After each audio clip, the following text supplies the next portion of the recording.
This is History 7, which means that we're still progressing with a technique that has a very complicated history, and it has a name.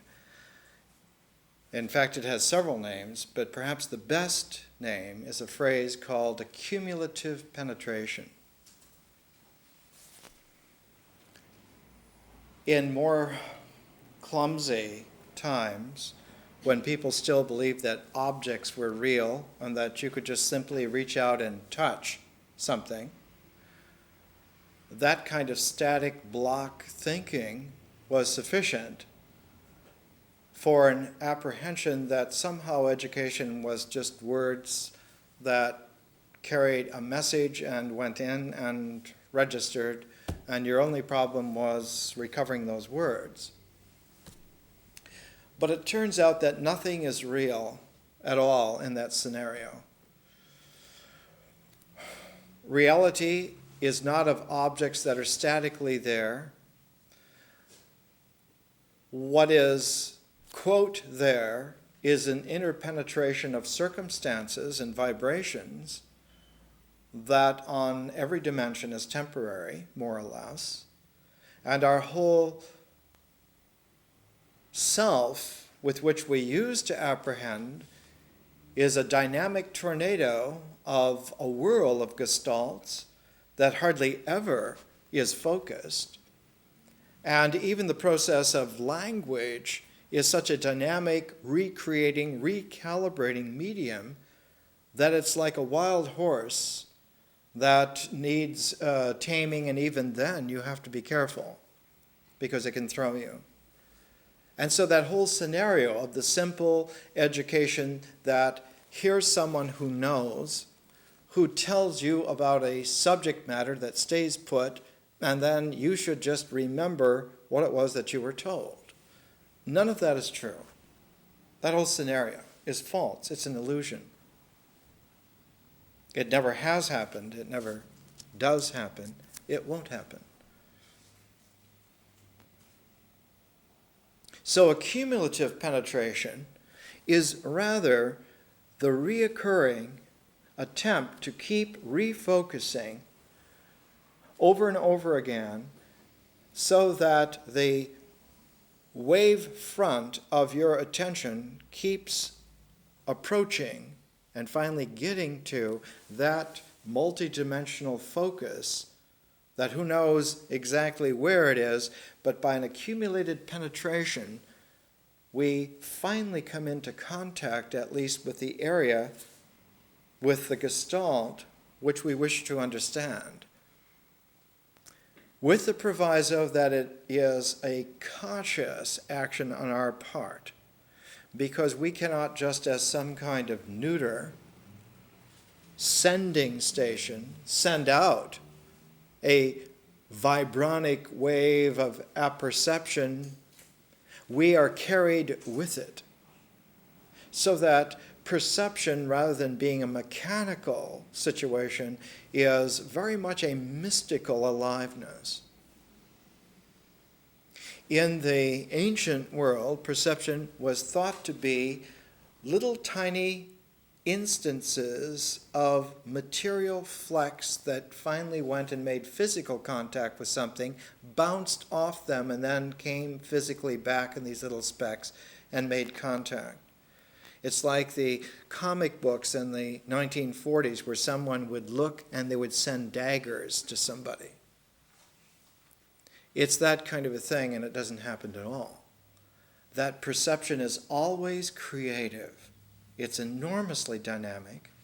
And when perception comes from you as a conscious person, your dimensions of conscious space-time override completely, in a creative sense, the natural function of just sound waves or of a visual acuity or of any kind of sense-perceptual medium. So that by the time we become conscious in our education, in our learning, we have a differential quality which, when added to the integral quality that we had in our earlier learning experience here, we have a combination which is extremely potent. But in order to learn something, we have to jettison the thing. That we're not learning something at all, but learning is a process in and of itself, and that every aspect of it is open to improvement. That is, not only are we having a carrier wave of learning, which scoops us up and takes us along with it, so that we not only learn, but while we learn, we ourselves change. We minutely change, and sometimes we enormously change while we're in the process of learning.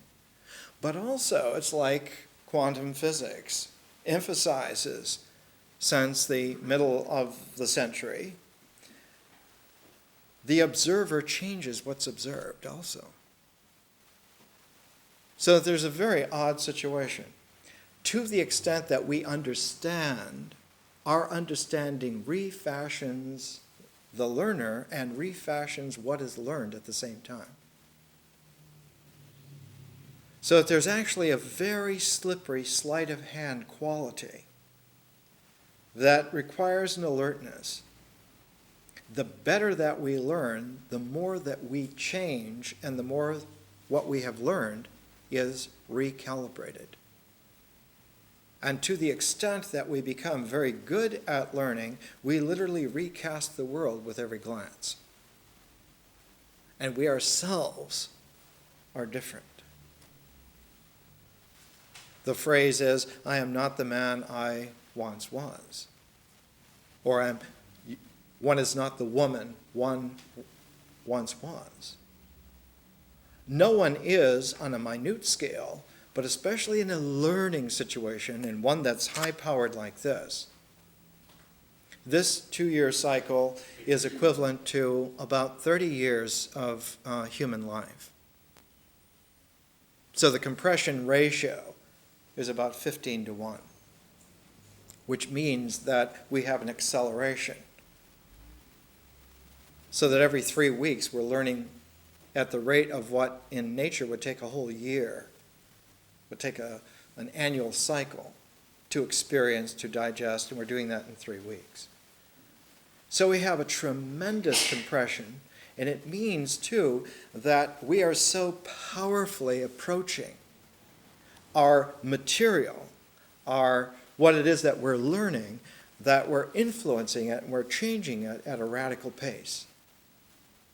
And so we need to be conscious of the fact that even as we look at the material, it is changing, it is dissolving, it is morphing before our accumulated penetrative perception.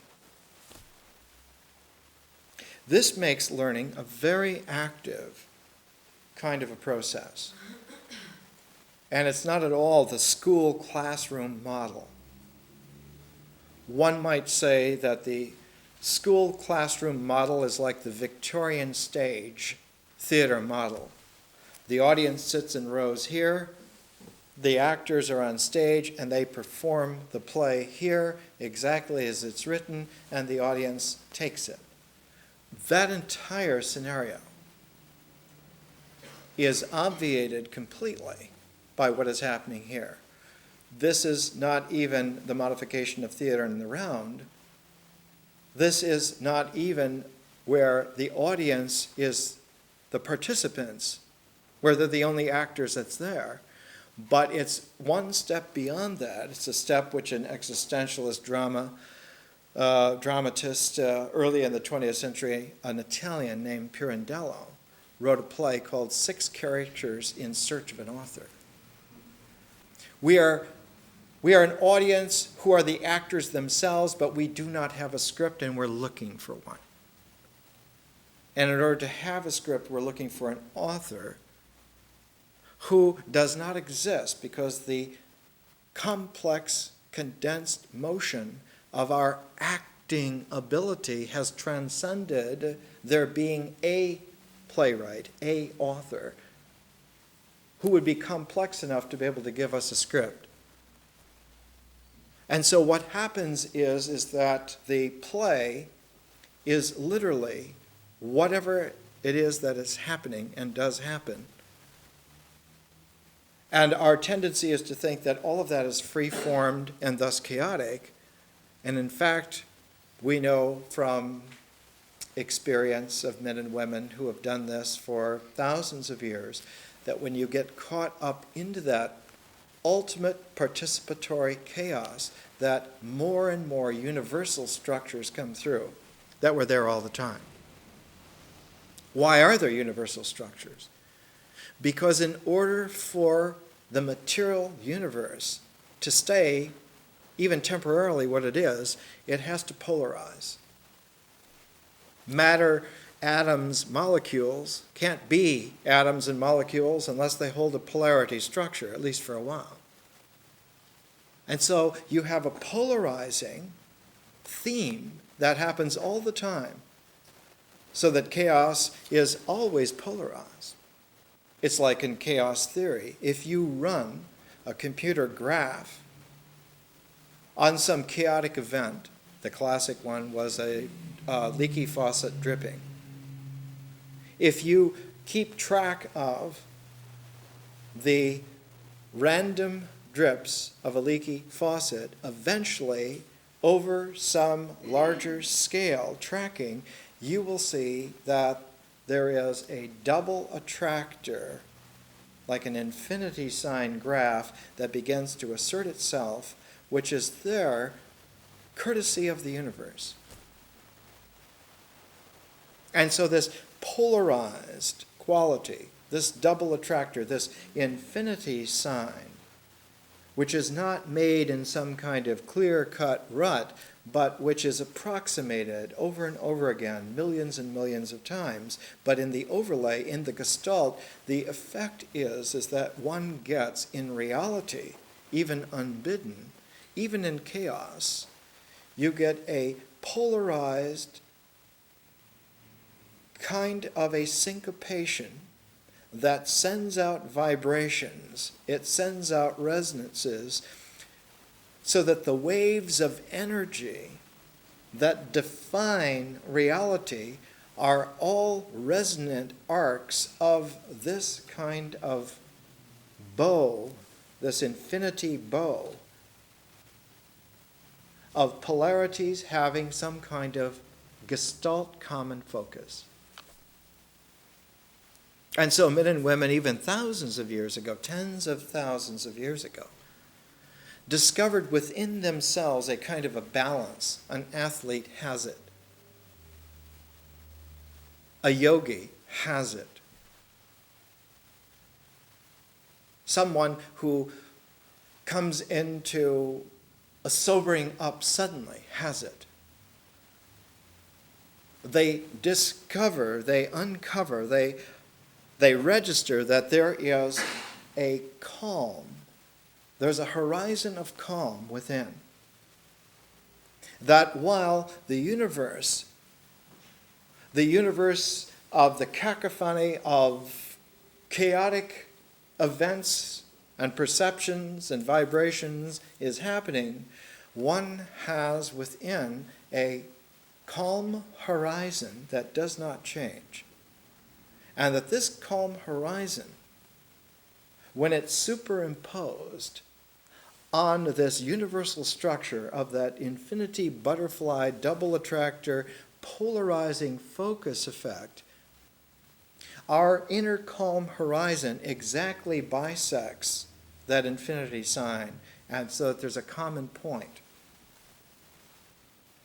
That is to say, the center of all action finds a corresponding point within on that horizon line. And because that horizon line within is not polarized, any point on it is the same as any other point. And so having a congruence of inner calm on the basis of vast experience produces a recognition point, a kind of a centering, where one realizes that there is some kind of effective axis between our inner calm and its focus, which is anywhere within. That there's an axis from that inner calm that touches the world exactly at its center. And realizing that, men and women came to understand that if they then exercise their inner calm center, they can bring the world into order. That you don't have to push mountains outside to get the world ordered, but you make that axial contact from your inner calm central point. And then what you do, in an interior sense, affects the world. And by maintaining a calm, the world comes into a kind of an ordering. It also gets a horizon, which doesn't change. And this horizon to the world that doesn't change does not come from nature, it's supernatural. It comes from within men and women. It doesn't come from the landscape. It doesn't come from events outside. It doesn't come from complications or non-complications. That all of those elements do not count. They're extraneous.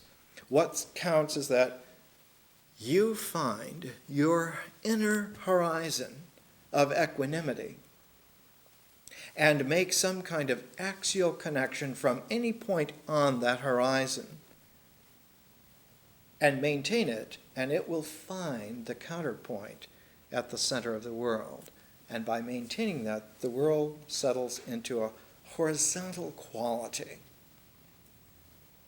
This was a fantastic discovery tens of thousands of years ago, and it raised our species so that we ceased to be what we had been before. What we had been for millions of years was a version of fundamental primates that went back 70, 75 million years.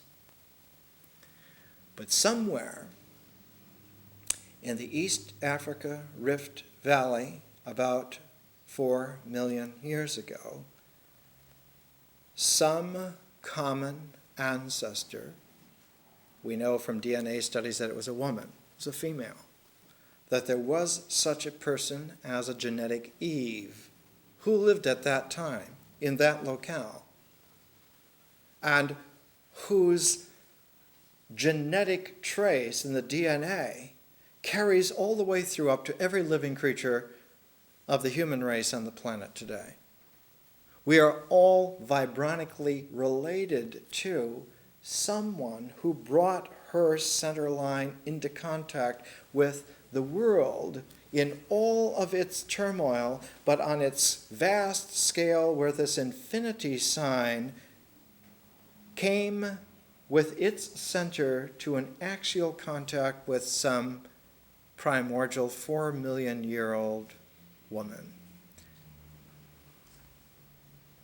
So that the very form by which genetic material, the double helix, conveys itself is like a dimensional play. It's a dimensional movement of that infinity sign. That infinity sign is like a double helix. So if one looks at a cross-section of the central nervous system, taking a cross-section through the human spine, you will see that there is the double helix, the infinity sign, in the very structure of the spinal cord for the neural system. And that its differential flowering, just like a flower, is the brain. And so physiologically, genetically, we carry the real impress of an event that actually did occur and still reoccurs and can reoccur at any time which we bring our maturity into an inner focus and allow the maintenance of that inner focus to contact the center of the world, and then slowly bring that world into a correspondence with our qualities. But of course, the slow pace of evolution was not enough for our ancient forebears. And after millions of years of just letting it happen naturally, there came a time when that pace was speeded up. And the speeding up of that pace had several levels, several layers. The discovery of fire, the discovery of making a flint arrowhead, the discovery of the wheel, the discovery, finally, of the way in which one can bring that inner horizon, not only in a single person, but that a whole tribe of people can have their horizons mesh so that the whole tribe will have a single point of equanimity. That they would set aside some day during the year in which the tribe gets together to make that equanimity of the people and to make that contact of their axis with nature and bring nature into an order which had a meshing with their order. And in time, tribes grew to be meta-tribes and larger, and finally about 2,000 years ago, it occurred to a group of men and women in a place called Rome that one could do this on a world scale, that you could make the entire world a single tribe. And what they wanted was to bring the power of mankind into a common equanimity and have that contact the whole world once and for all, and bring it into an order that it would never shake. This was the ideology of the founding of the Roman Empire. And they did it. But they did it in such a way that every little iota of disturbance was a challenge to them, to not let it happen, not let it continue. Let's get right on it. Let's clean it up right now. Let's have it over with. So the Roman Empire founders, centered on Augustus Caesar, decided to have a single central symbol in the very center of Rome that would show that the equanimity of the Pax Romana had reached the world. And that when the whole world was at peace, it meant that the Roman peace was effective. And so there was a temple called the Temple of Janus. Janus was the two-faced god who looks at the past and the future at the same time. And the Temple of Janus was one of the most ancient structures in the city of Rome. Rome was founded about 753 BC. And by the time Augustus Caesar decided for once and for all that the two doors, the two portals on either side that faced each other in the Temple of Janus had only been closed once. That was by Numa Pompilius around 750 BC, when he had built the original Temple of Janus and said that the whole city is at peace. Numa, in 750 BC, was thinking in terms of the 5,000 or 6,000 people that were the Rome at that time. Augustus Caesar was thinking of the Roman world, the city of Rome extending to the entire population of the world, that the whole world would be at peace. And then, to symbolize it, he would close the doors, the two doors, sealing off past and future so that the present would be eternal.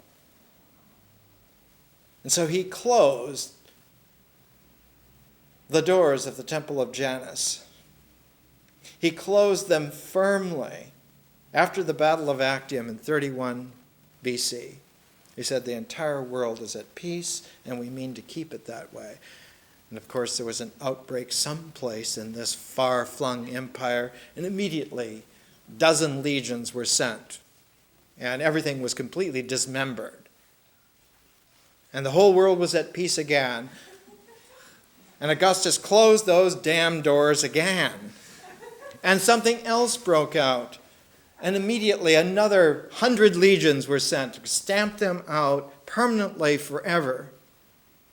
And then Augustus got the idea that the only way to keep the doors of the Temple of Janus closed, to have the Pax Romana eternal, so that Rome would be the eternal city, was to make sure that one aspect of the world that had not been taken into consideration initially, they had taken into consideration military power, political intrigue, geographical control, economic factors, even socio-cultural factors, mythology, but they had not taken into consideration occult power. That because they had missed capturing the occult power of the world, the magic of deep, profound mystery religions, that had to be co-opted. That had to be worked into the Pax Romana. And so before, for the third time, he could close the gates of the Temple of Janus, Augustus Caesar sent out an edict that said every piece of prophetic writing in the world will be sent to Rome. And that he, as the head of Roman official state religion, the Pontifex Maximus, a position that he inherited from his uncle Julius Caesar, who was the first dictator to seize that for himself and said, in fact, he was the first Roman to become a god, the first Roman man, divine Julius. And Augustus felt that he would not expose himself to this kind of occult energy focus. He would not say that I am a god, but he would say I am the representative of that God focus. Every piece of prophetic writing, most of it at that time, in Augustus' time, was the prophecies called the Sibylline oracles. And it was under penalty of death that anyone anywhere in the world kept a scrap, even a fragment of a Sibylline oracle. They paid attention to the Chaldean oracles, they paid attention to various other kinds of divinatory items, but it was the Sibylline oracles especially that the Roman Empire said, this is the standard of world prophecy. And so when he had them all, when they'd sifted through all of them, for the third time he closed the doors of the Temple of Janus in Rome, and he said, the Pax Romana is now eternal. Nothing will ever change it. It will always be the same.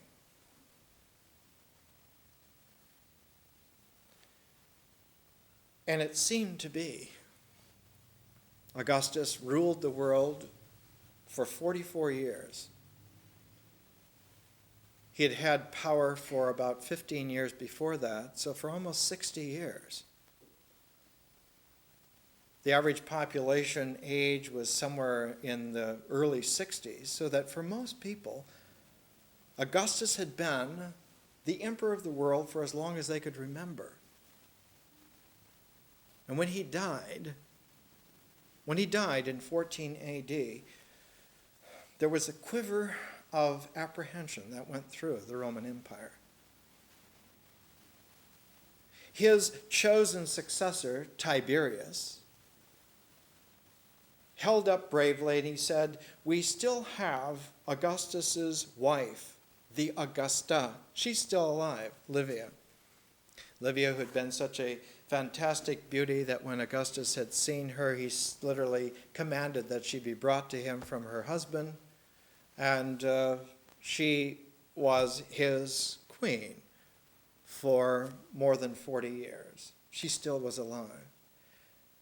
And for about 14 years after Augustus died, his widow was still alive, and the Roman Empire went on with the illusion that Augustus was still there, that his impress was still there. And Tiberius did almost nothing to disturb that. He let it run, but it finally ran out.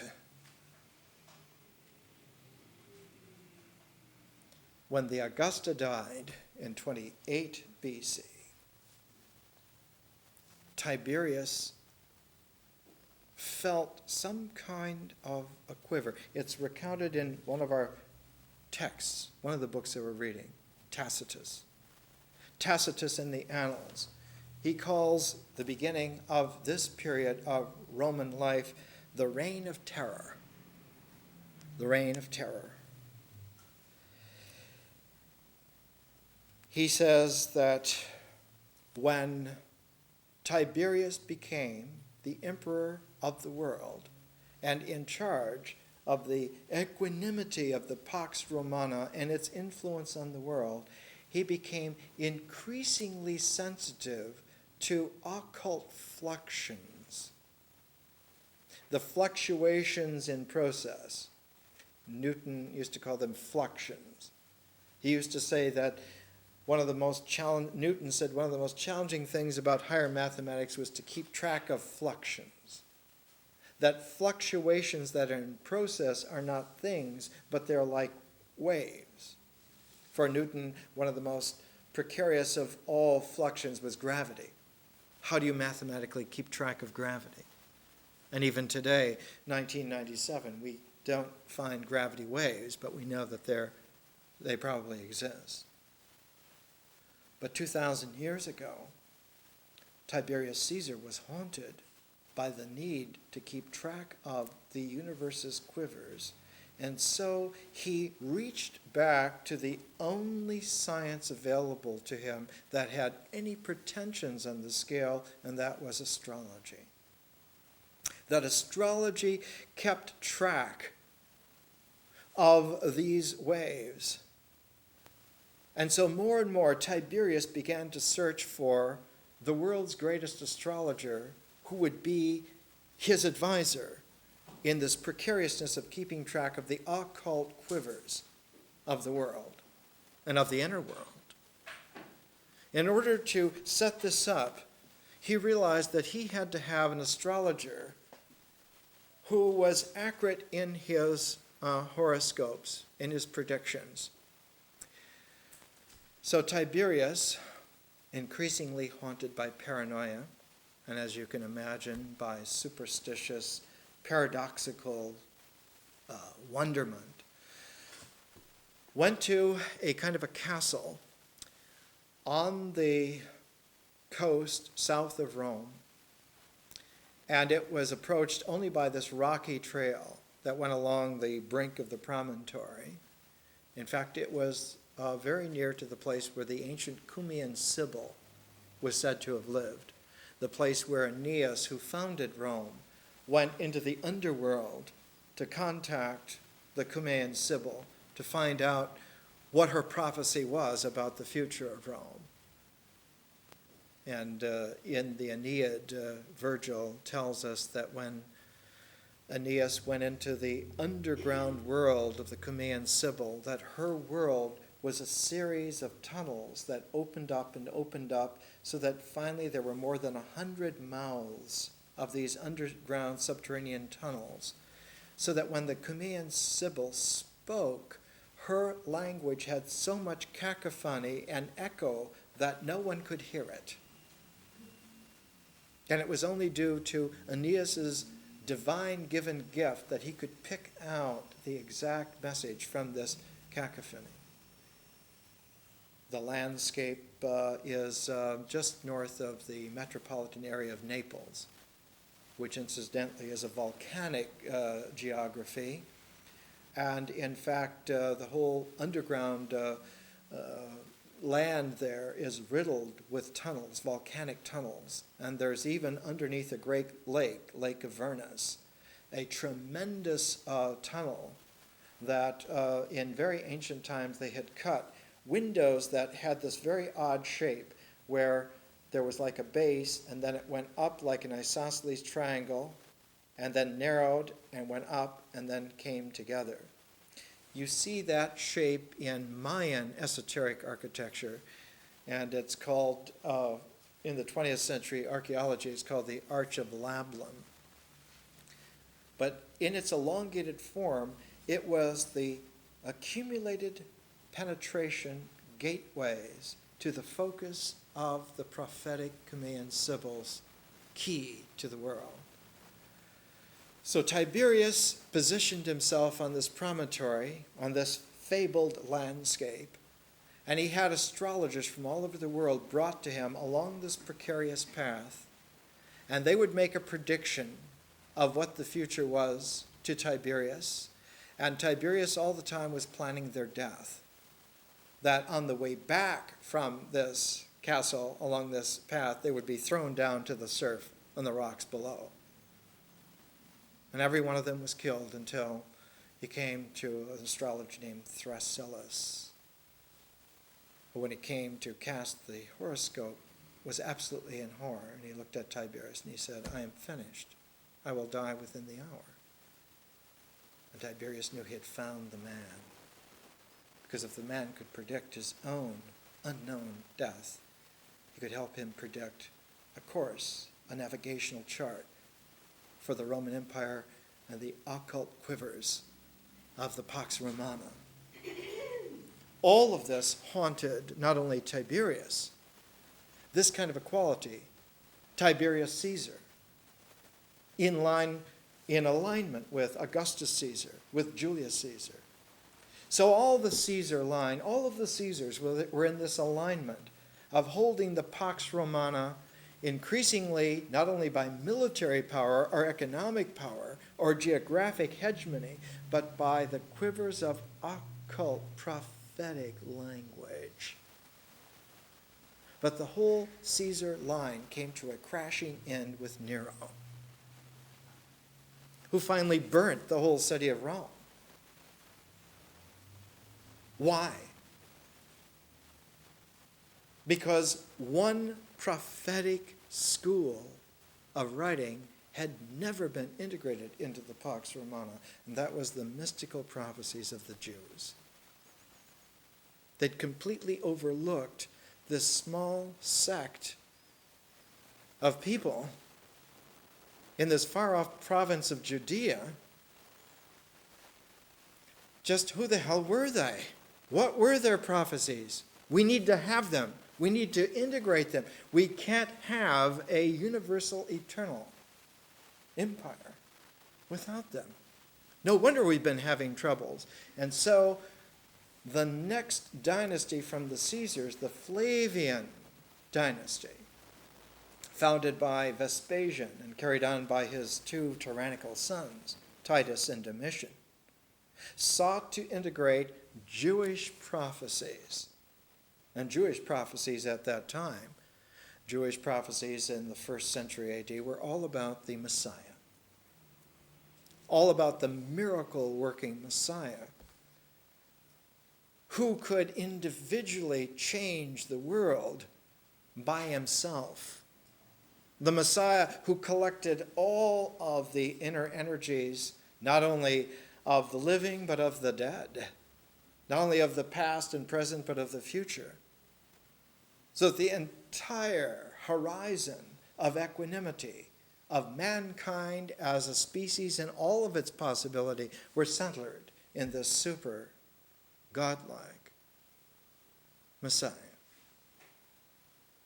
And so it was that Vespasian, when the Caesar line came to a crashing end, was in the greatest concentration of Jewish people in the ancient world. He was in ancient Alexandria.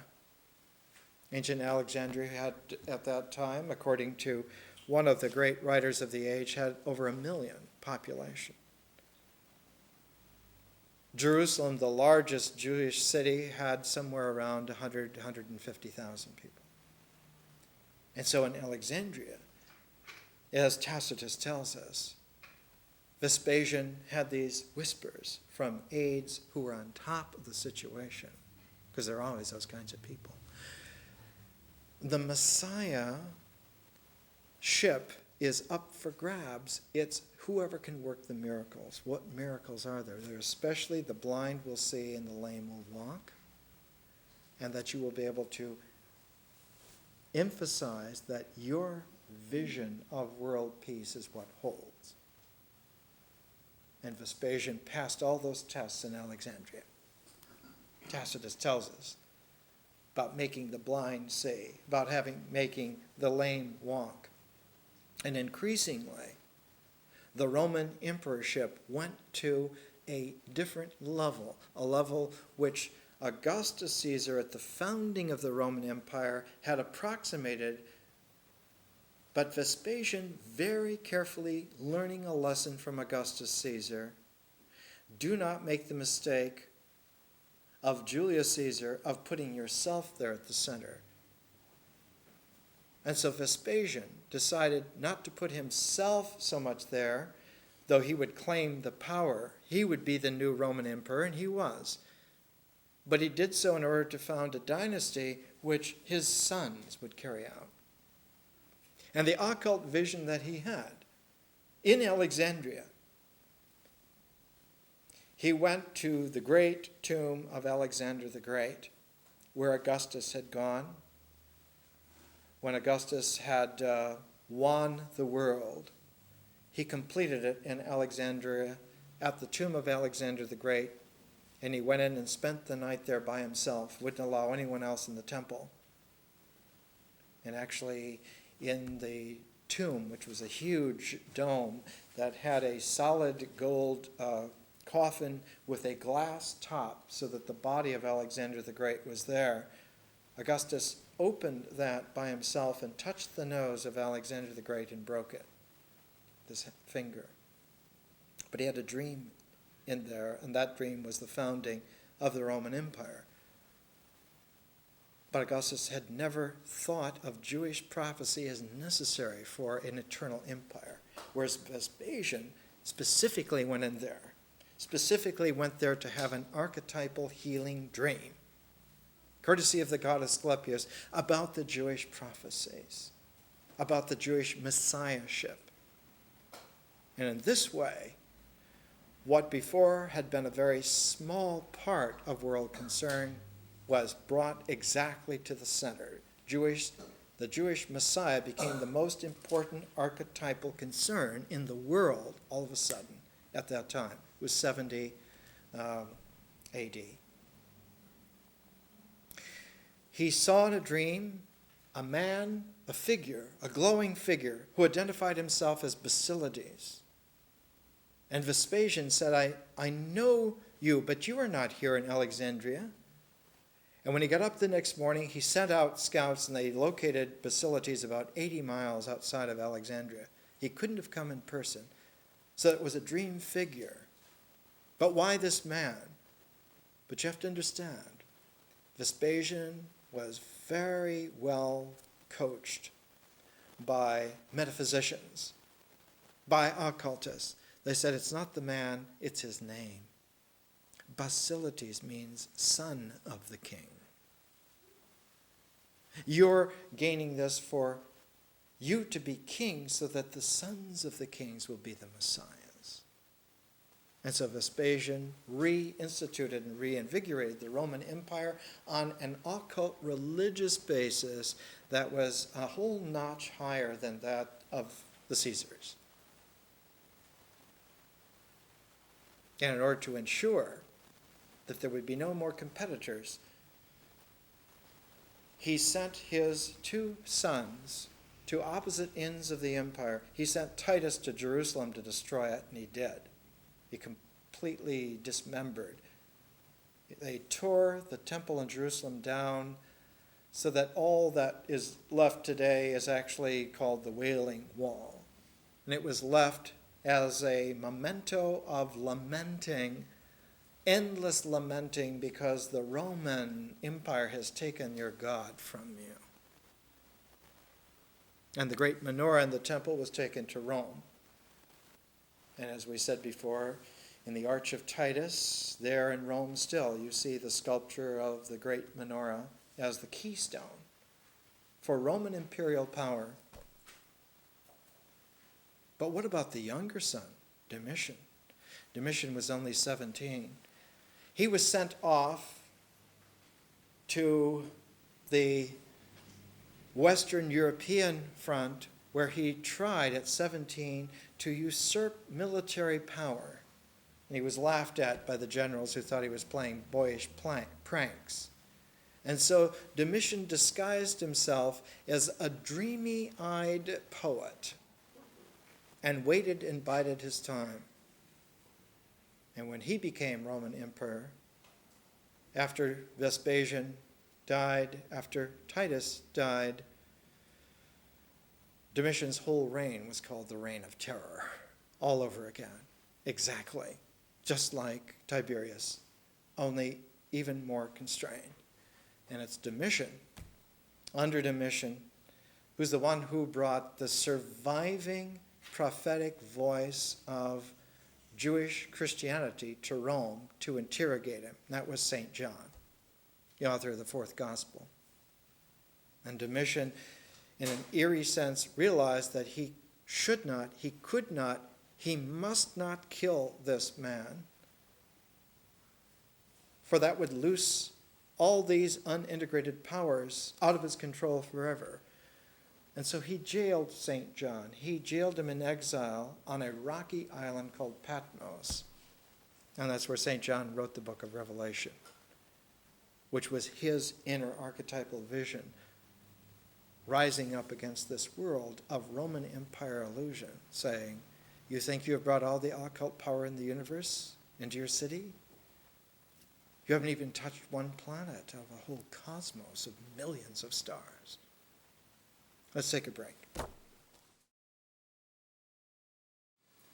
We're used to using a pair of books together, and by pairing them, we get away from all of the problems of the text. Both problems as a student who is assigned a text, which is a version of the Victorian stage model. You must read this material and pass a test X number of days. All of that is irrelevant to this. We're not reading books as texts. We're pairing books together, and we're using them to play off each other in a very sophisticated way. Towards the end of the 1st century AD, it became very much an issue that the complexities of a human personality were mostly subterranean. That is to say, the complexities of a human person were in a vast inner world, so that the external world of an individual was just the tip of the iceberg. And there was no way to know yourself just by watching what you do externally or watching other people externally. You had to find some way to get into them or some way to get into you. This kind of equality. So that you had towards the end of the 1st century an author like Plutarch who wrote a whole series of parallel lives. He said the form of a human life is so complex that you need a background complex enough to handle that scintillating form of the human person. And that the human person had become so complex as a form that nature was no longer a sufficient background against which to see the form. A person in a landscape was no longer able to deliver a very refined portrait because the person was just too brilliant vis-a-vis this kind of dullness of the world. So Plutarch came up with a startling idea, it was a religious idea, that the only background complex enough against which to see the full complexity of a human person was another person. So if you took parallel lives, you learn to see these two people in terms of each other as backgrounds. That they were not parallel so much in terms that they had lived similar lives, but they were paralleled in the technique of this penetration, this spiritual penetration, to see the inner jewel. And that the reader, the one who read, or the listener, because very often in antiquity at that time, one would listen to books. Reading silently to oneself was a meditative technique that only very few men and women knew. Mostly people read books out loud. In Roman schools, if you didn't read your lessons out loud, you were rapped on the knuckles. So language was always kept out loud. Why is that so? Because spoken language tends to be mythic, whereas a language read silently tends to interiorize and become magical. And an inner language has a whole different quality. A silent inner language has an entirely different quality. It has a differentiating quality. Whereas a spoken language has an integrating quality. When you speak to have the language narrate, to keep to the storyline. Whereas a silent language exfoliates in ways adventurously that one never knew. You can explore. So with silence, you can explore. There was a Chinese writer in the 30s and 40s named Chang Yi, who traveled the great western cities of the world without speaking because he was Chinese. He was a very subtle Taoist, and he wrote a whole series of books called The Silent Traveler in London, The Silent Traveler in San Francisco. It was a way of disclosing the madness of the 20th century by a silent traveler. So that the reader was a silent traveler who went with Chang Yi. And in a way, it's a version of the parallel lives. Well, our parallel books are like this technique, because we're looking at a book in such a complex way, a way which even in the 21st century won't be fully mastered. It's like 22nd century quality of looking with the eyes of an interior jewel cutter. That whatever we look at in the 22nd century, we look at in such a creative, penetrative, cognitive way that we re-see it in 1,000 ways. We don't just take it as this, but we take it as the whole gestalt and penumbra of all of its possibilities at once. And a couple hundred years from now, there'll be men and women who just grow up that way, to be able to get the world in each thing in such a multidimensional, instantaneous way that we will look like cave dwellers to them.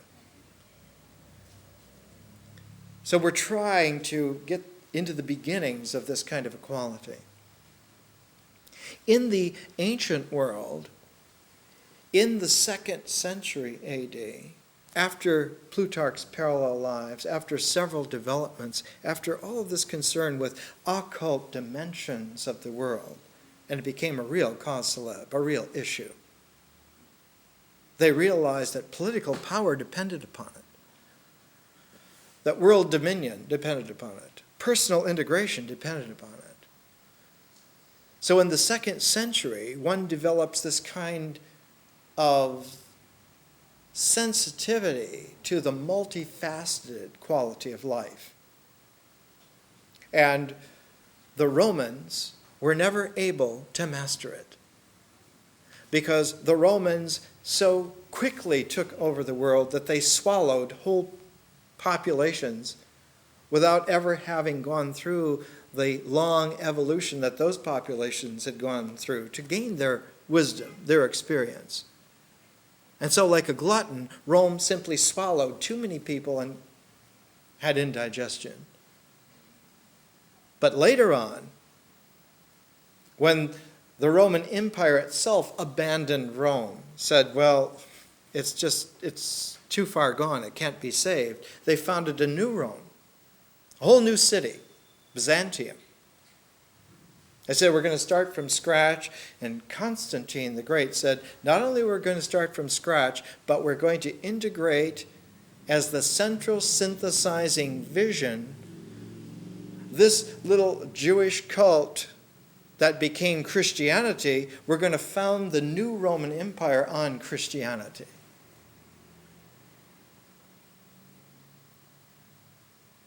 And what developed out of that was the Byzantine kind of vision that in antiquity was called the jeweled ornament style, which was kind of a reductive way of seeing multi-dimensions at one and the same time. It focused on being able to see in infinite mystical dimensions one single icon, because it was Roman Empire style reductivism. Because in the empire model, there can only be one person, a dictator for life, who's the center of the world.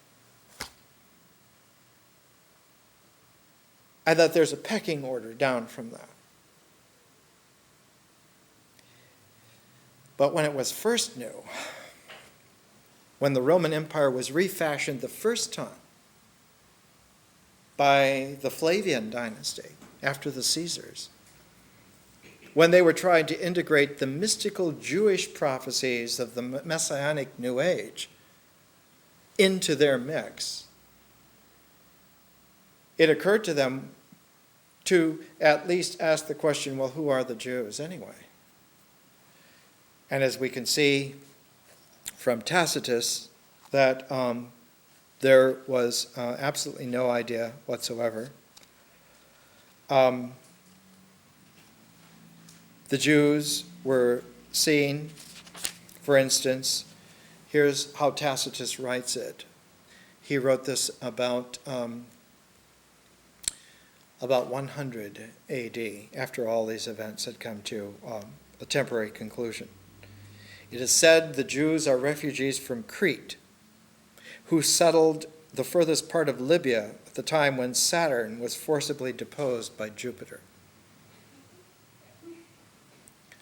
And then he goes into the whole name that on Crete there's a mountain named Ida, and that Ida is somehow Judea spelled with another. Or he says, the others say that the Jews are from Ethiopia. There are many who think the Jews of Ethiopian stock, driven by fear and hatred to immigrate in the time of King Cephas. And then he goes on to trace other ancestries for the Jews on mythological bases. But finally he says that the Jewish prophet to themselves is Moses, but that everyone knows about Moses and the Jews being thrown out of Egypt. He says, most authorities agree that a foul and disfiguring disease once broke out in Egypt, that is leprosy, and that King Bacchorus, on approaching the oracle of Ammon and inquiring for a remedy, was told to purge his kingdom and transport all the victims into another country. So they were escorted out of Egypt and thrown into the deserts of Sinai to die there because they were all leprous. A motley crowd was collected and abandoned in the desert, while all the other outcasts lay idly lamenting. One of them, named Moses, advised them not to look for help to gods or men, since both had deserted them, but to trust rather in themselves and accept as divine the guidance of the first being by whose aid they should get out of their present plight. Now, Tacitus is one of the most learned men of his time. So you can see that there was no historical understanding of many things. The only thing that they understood really well was their own history, and everything was integrated in terms of that. In other words, it was put through a reductive sieve till the only thing that they became certain of again and again was that the Roman integration was the only right one, and that the center of the Roman integration was Roman law. So the Roman Empire became very good at a universal legal system that exemplified itself in a universal military, and in a secular way exemplified itself by Roman engineering of making good roads that could be repaired forever, and colossal buildings that showed the power of the Roman people. But in terms of subtleties, in terms of the inner quivers, whether occult or not, the Romans were never very good at it at all. And they translated everything into a Latin language that became more and more blocky as time went on, because Latin, as an interiorizing language in those days, was very much like the official engraved names that would be put on stone buildings. That was kind of like the quality of the Latin that was there to be written and read. Hence we get the conviction that something is only true if it's engraved on stone, which is a Roman ideal. And if you don't see it engraved in stone on the public buildings, well, then it's not true, is it? And so you can see this kind of reductive mentality became almost like a disease. Let's jump 1,500 years forward into the future. Let's jump to a time when this kind of interior quality had become so second vision, second rate, second nature, that by the time you get to a mystic like Teresa of Avila, and we're pairing Tacitus with Teresa of Avila, her autobiography, you get a kind of a portrait like this of someone who's convinced that suffering in this world is very good for you because it keeps alive the very tensions that are necessary to get down to conviction that can be engraved on stone. What about the inner world? Teresa writes, "O secrets of God, I would never tire of trying to explain them if I thought I could in some way manage to do so. Thus I will say 1,000 foolish things in order that I might at times succeed and that we might give great praise to the Lord. I said that this union was not some kind of dreamy state, the union with the divine within. It's not some kind of dreamy state, because even if the experience in the dwelling place that was mentioned is abundant, the soul remains doubtful that it was union. It doubts whether it imagined the experience, whether it was asleep, whether the experience was given by God, or whether the devil transformed himself into an angel of light. It is left with 1,000 suspicions. That it has them is good, for as I have said, even our own nature can sometimes deceive us in that dwelling place. Though there is not so much room for poisonous things to enter, some tiny lizards do enter. Since these lizards have slender heads, they can poke their heads in anywhere.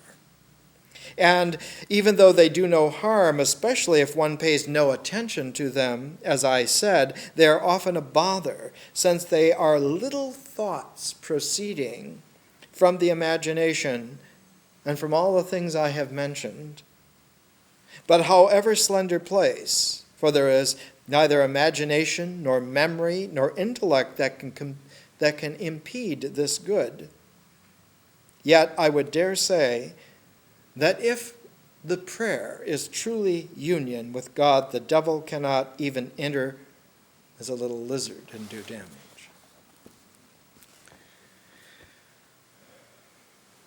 And so one has a very peculiar paradox. The differential dimensions of conscious time-space, of spiritual seeing, are imprisoned into an integral mode that in order to work has to be more and more powerfully reductive.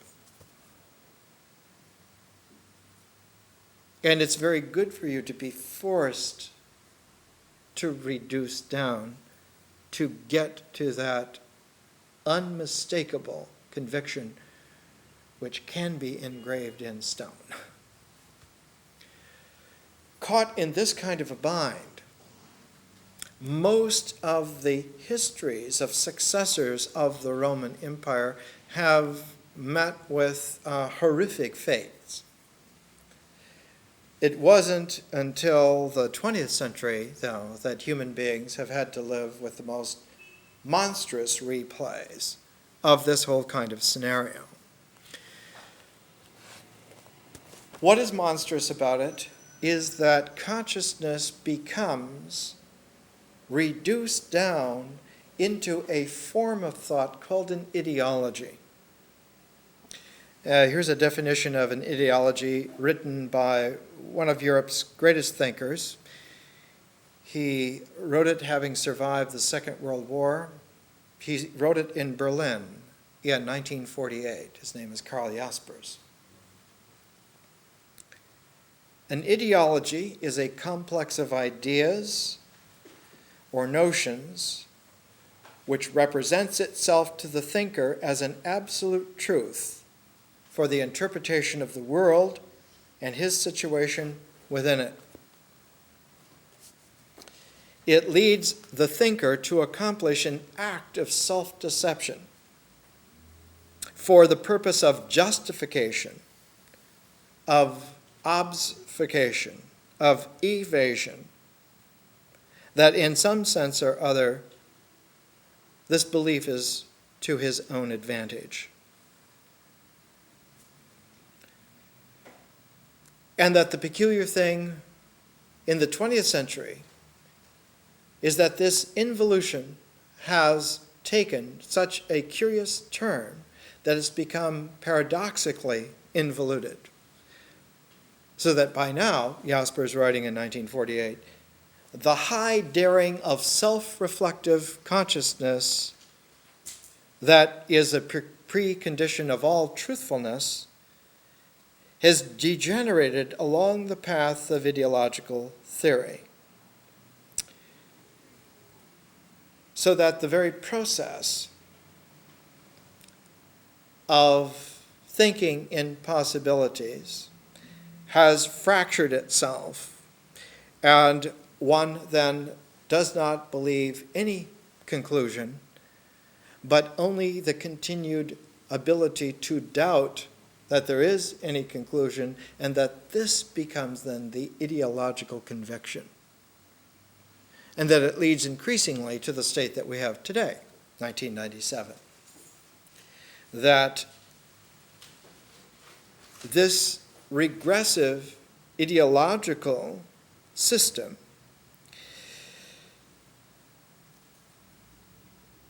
the very people who spurn everything that is believed, thought, and imagined as being somebody else's ideology are frequently themselves possessed by the most stubborn ideology consisting in this mode of interpretive,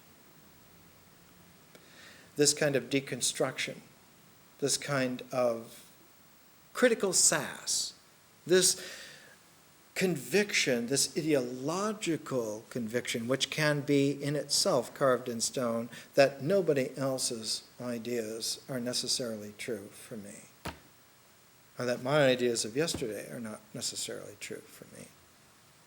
And so one gets into a paradoxical morass where nothing is possible except an increasing confidence that carrying doubt farther and farther out is progress.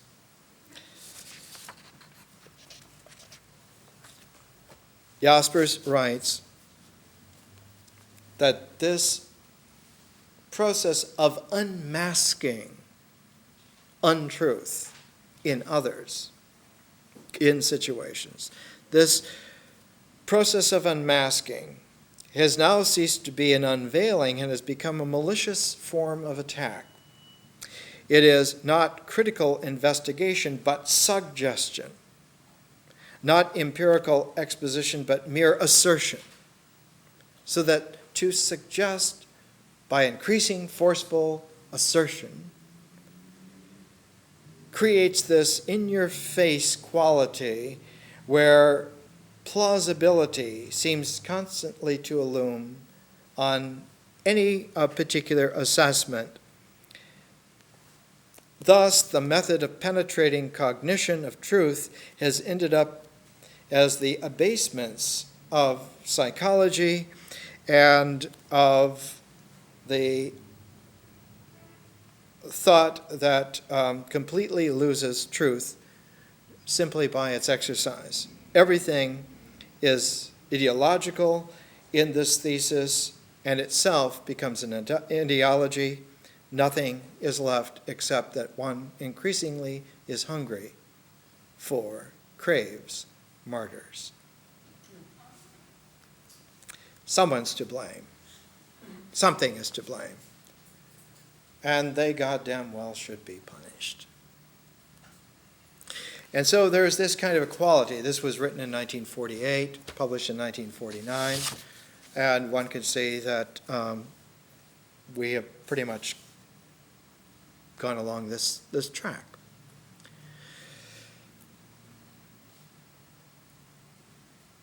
How does this happen? How does this happen that habits of systematic misintegration that have their roots thousands of years ago have any kind of traction whatsoever now? None of us are Romans. Where is the basis upon which that can happen?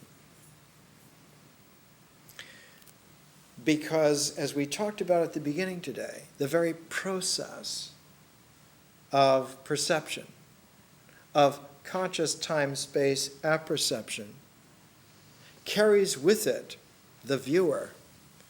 How you look carries along he or she who looks. And that changes the very, quote, objects which one has seen, one is seeing. And over time, this develops into a skew. And it's like a golf swing that's wrong. A slice never rectifies itself. A trajectory, once it begins on a skew, will carry. It'll carry as far as the ball goes, carry off the greens. And so this kind of a skew that came into empire making on a planetary scale 2,000 years ago carries within it a built-in skew that over the last 2,000 years, instead of being mitigated, has simply been amplified, has made it so much an impress that the conviction now for several hundred years has been that there must be some way out of this by not participating at all in any of these developments.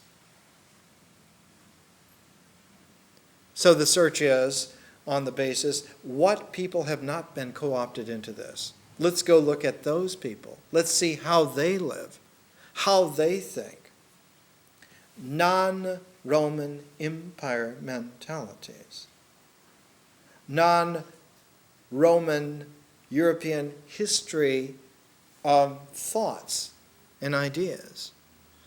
And this, of course, gained ground within the last 100 years.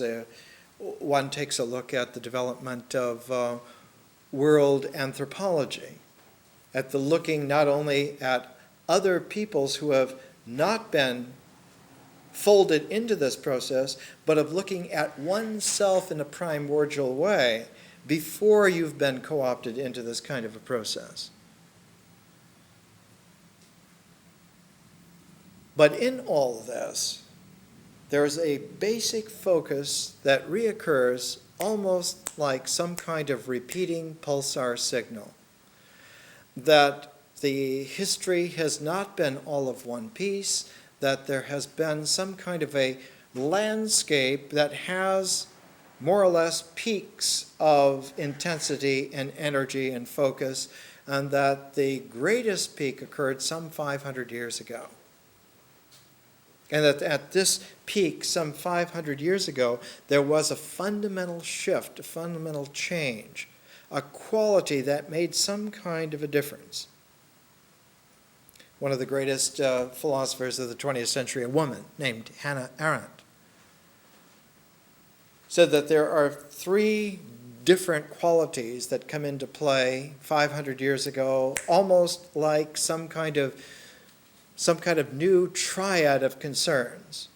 One is the discovery of the Western hemispheres and the fact that we have really a spherical world and that most of it has not been included in the so-called history, in the so-called empire, in the so-called religions, in the so-called experience of civilization, that history has been very delimited. I think the Alexandrian understanding, even 300 BC by Eratosthenes, was that the known world to the Greeks at that time was only 1/27th of the entire sphere of the planet. That understanding that the earth was a sphere, and by computing the angle of the noon sun at different parts of the known world, figured out that in terms of a complete sphere, the entire known world was only 1/27th of the sphere. Hannah Arendt says in The Human Condition, she says the discovery of and the need to include the entire planet, the entire sphere, but at the same time, as that concern became indelible and worked itself out over the centuries, was the conviction that somehow the human person, the individual, could be transformed in ways that had not been explored. There were new ways that transformation itself, as a technique, could be transformed. And that when you transformed transformation, you got new possibilities of individuality that no one had ever seen or tried. And because they were wide open, they were literally infinite, there were infinite ways in which to be individual that no one had ever explored. So one had a new planet, one had a new realm of the individual. And the third thing, she says, is the discovery of the telescope, of the ability to see incredible, increasing detail in the cosmos. That the entirety of our planet was only one entirety in a universe that evidently has almost endless, quote, entireties without number, worlds without number. And she says, over the last 500 years, these three together have worked like this braided drill of opening up differentially the possibilities so that we live, she was writing The Human Condition, 1958. She says we live in a universe now that has boundless opportunity, but that very boundless opportunity is a source of infinite jeopardy to those who have authority and control. Because there's no way to guarantee. There's not one little group of prophecies that have been left out. It's that the whole mass of the universe has been left out. One hasn't computed even 1/1,000,000th of what is real. And so there is no empire in effect, and never was. What then have we been living?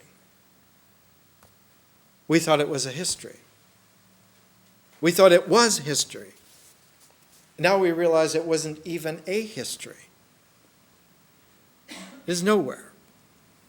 And so at the beginning of his book, Karl Jaspers writes here, man's history has largely disappeared from memory. Only through investigation and research does it become accessible and then only to a very small extent. We and the present in which we live are situated in the midst of history. This present of ours becomes null and void if it loses itself within the narrow horizon of the day, which then degenerates into a mere present. That the difficulty of this is to find some way to explore without falling into old habits, some way in which to give ourselves an opportunity to make not only a form of person for ourselves and a context of history for that person to live in, but all of the other issues are also there, wide open and boundless. What is nature? What works in existence? What makes anything objectively real? What is language? How do we know how to say anything? It isn't just a question of vocabulary or grammar or syntax, but of possibility of meaning itself. And on that basis, then, what is mind? Whatever is this interior focus, what is a symbol? What are ideas? How do they work? And so the issue is one where all of these concerns are up for grabs at the same time. But remember something that was archaically possible. There was a time, more than 100,000 years ago, when men and women were able to find an equanimity, a sense of the horizon of stillness within, before there was any of this stuff. And it wasn't because they searched for it, or they hoped for it, or they grabbed it. It was because of a universal characteristic of reality that it does have a horizon of stillness that has some kind of axial connection to the entirety of the world as a single process of complexity. That the complexity of the world and the simplicity of the interior link together in some axial sort of a way, so that there is a correspondence between, so that there is an interpenetration of them. And it's this quality that we can trust. There was a beautiful beginning to a film. I think it was the first film that John Milius did the film script for. It was called Conan the Barbarian with Arnold. And the young boy who became Arnold, who became Conan, is listening to this old man tell him about how you cannot trust the world, you can't trust people, you can't trust this and that. And then he held up his sword and he hits his hand. He said, you can trust in this because you learn how to use it. It's like the sword of Conan. The horizon of inner stillness is something that one can trust because you can learn to use it. You can learn to establish from scratch, without any preconceptions or preconditions, that exact, precise, axial connection with the world as a whole, no matter how complex it is, no matter how large the universe is. Its entirety focuses in a way that is accessible for you on your inner balance. And so 500 years ago and 200 years ago, there are two nodes in the development of world civilization that stand out. They stand out because they're moments when men and women had glimpses of what we are now coming to understand is primordial. The inner balance is always real, and it always has the ability to contact the center of the complexity of the universe, no matter how big. 500 years ago was the conviction that in antiquity, not everybody was a Roman citizen. Not everybody was co-opted into the Roman Empire. There must have been men and women who understood what was real. Let's try and find out who they were and get in touch with what they wrote, get in touch with what they did. And that period was called the Renaissance, the rebirth of the esoteric spiritual core of antiquity. Not the stuff engraved on stones, but the stuff that men and women talked about secretly with each other. There must have been some evidence of it, something left. Let's try and find that. And then 200 years ago was the conviction that whatever complexity there is, its center correspondence is to the most complete sense of inner equilibrium. And so 200 years ago, there was a generation of men and women who were convinced that one had to have the wildest, most primordial, grand interior horizon possible. And that period was called the Romantic Revolution. The belief, the conviction, the expectation, the discovery that the inner calm was not always some kind of monkish, ascetic calm, but sometimes was an inner certainty of wild grandeur.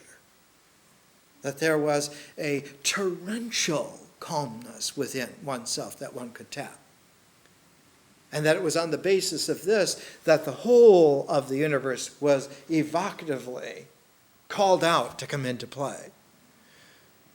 That one of the difficulties was the preconception that quiet was some kind of ascetic monastic quality, and it didn't have to be that at all. Because cavemen and cavewomen were not monks. They were tough enough to bring down the mammoths, the saber-toothed tigers. Yet they had this ability.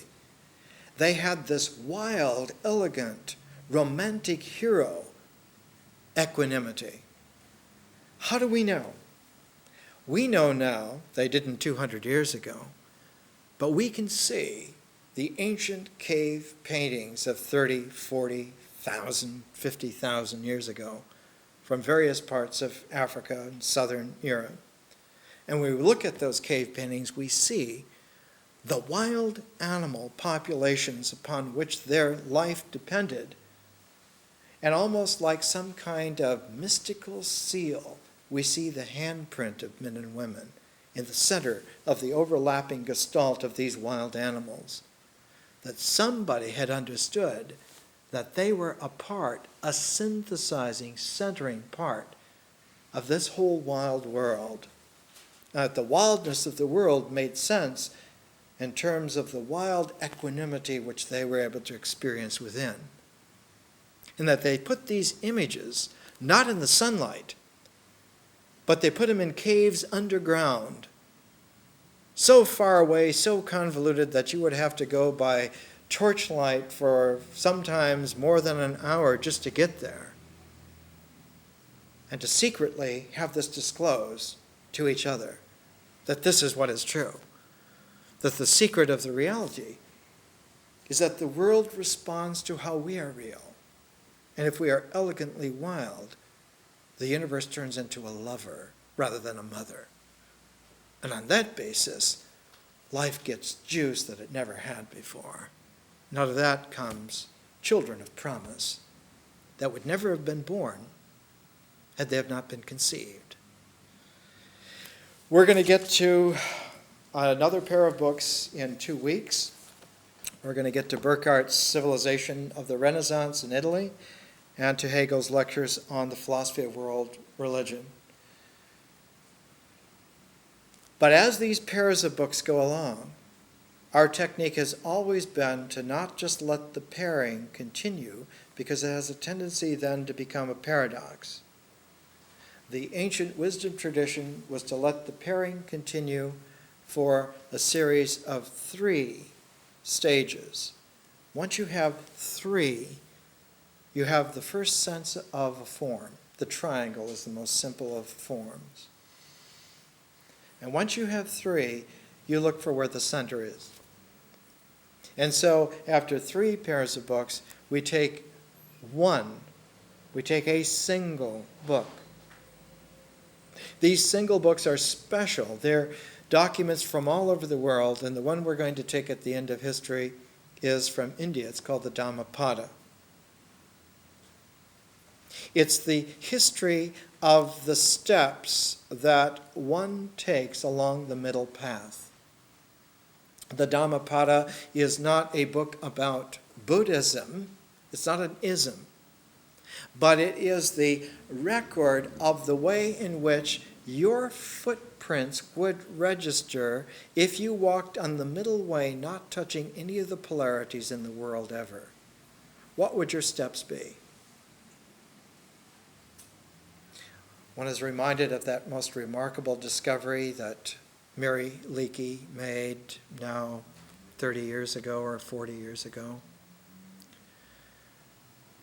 when she was near Lake Turkana, the African Rift Valley area, and she ran across the footprints of a woman and her child from about 2.5 million years ago that had been made in volcanic dust that had swiftly been covered by lava and had been preserved.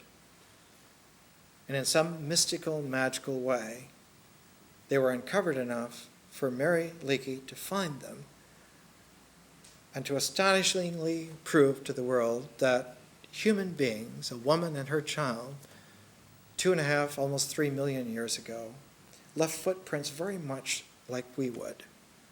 The shape of the foot was very much like ours, with the arch, and the ball, and the toes, and so forth, showing that bipedalism had been around for a long time. That man as a creature isn't just recent. And that the point isn't that we're millions of years old as a species, but that we're the integral flower of billions of years of reality. And so that human beings are very, very ancient. They're as ancient as the universe itself. And that's why our inner equanimity has a correspondence directly, not only with the planet and the stars, but the universe as a whole. That connecting bar is not disproportionate, the universe and us. The Renaissance conviction was quite accurate. The ancient men and women of wisdom saw that we have an interior universe as complex as the exterior one. That we, as we are a focus between 2 infinities. Every single one of us. And the question is, why then aren't we rich? It's why then don't we treat each other with respect, given this infinity? More next week. Thank you.